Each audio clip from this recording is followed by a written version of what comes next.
Baru-baru ni Perdana Menteri Negara Wala-Wala yang amat berhormat Datuk Seri Abu Aya Cooper buat pengumuman besar dalam mesyuarat Kabinet. Saya nak cari Menteri Ekonomi baru disebabkan yang ada sekarang dah jadi stres. Negara perlukan seorang yang berkaliber, bukan berkaki lebar. Seorang yang bijak berformula dan pantas buat keputusan, tapi saya tak nak tengok sijil, CGPA atau siapa sokong siapa. Saya cuma nak tengok siapa paling bijak dan paling jujur. Keesokan harinya dia jemput 4 orang yang berhormat dari pelbagai parti untuk satu sesi temuduga tertutup. Dia memutuskan untuk menguji kepintaran mereka dengan satu soalan mudah. Apakah benda paling pantas di dunia? YB pertama dari Parti Kunci Motor terus menjawab dengan muka confident. Fikiran Dato' Seri, ia muncul dengan pantas. Semua idea ekonomi pun bermula dari fikiran.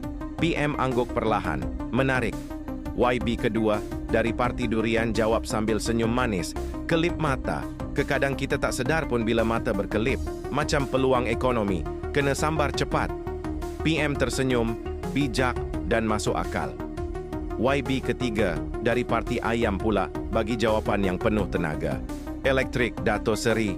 Tekan suis terus lampu menyala. Macam ekonomi negara, perlukan kuasa untuk menjana ekonomi dengan pantas. PM tepuk tangan slow. Power, literally. Tiba giliran YB terakhir.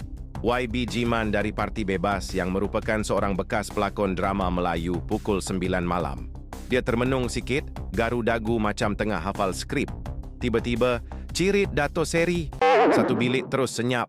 Semua tahan nafas, ada yang telan air liur. PM setengah besar. YB, boleh jelaskan? YB Jiman pun senyum.